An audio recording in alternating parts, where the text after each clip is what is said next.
Buongiorno a tutti e bentornati. Oggi vediamo molto rapidamente come fare un po' di manutenzione alle nostre forbici da potatura. Allora, abbiamo qui un paio di forbici a battente che dopo il periodo estivo nel quale non sono state ovviamente utilizzate sono ridotte un po' uno schifo. Sono però ancora recuperabili e quindi non dovremo cambiare la lama.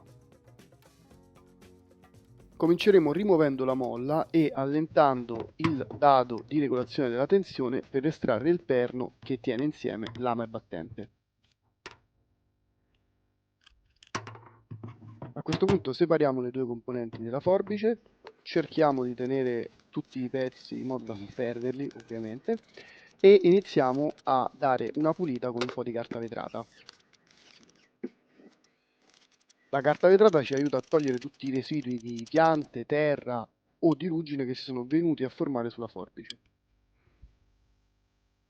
A questo punto potremo ricomporre la forbice facendo attenzione al fatto che abbiamo un sistema a incastro maschio-femmina tra perno e forbice.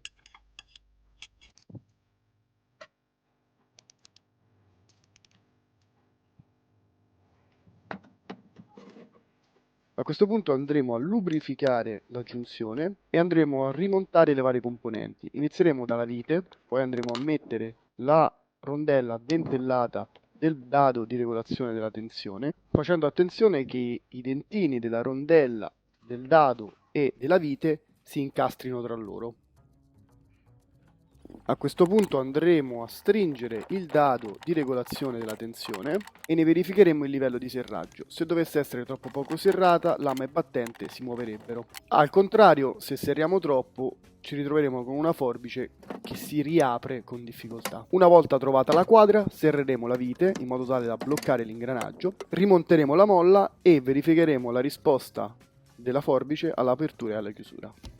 A questo punto ripuliamo la forbice dal lubrificante in eccesso e passiamo all'affilatura. Per affilare la forbice, come vedete, la impugneremo rivolgendo la lama verso di noi. La pietra che utilizzo ha due facce, una parte più abrasiva ed un'altra più liscia per rifinire il lavoro.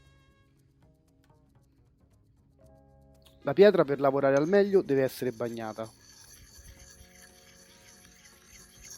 A questo punto la cosa fondamentale è posizionare la pietra alla stessa inclinazione a cui si trova il filo della lama. Per la tecnica di affilatura potremmo sia immaginare di fare dei piccoli cerchi con la nostra pietra lungo il filo della lama, sia seguire in maniera lineare il filo della lama passandoci la pietra sopra. Tendenzialmente una volta che avremo fatto pratica sarà un mix di entrambe le cose. Mi raccomando, ricordatevi di rifinire il lavoro passando la pietra anche sul retro della lama.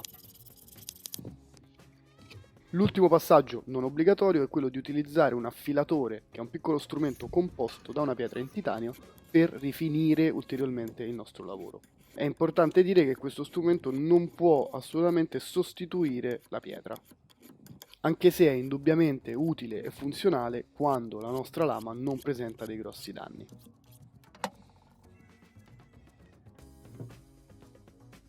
A questo punto le nostre forbici sono pronte a tagliare.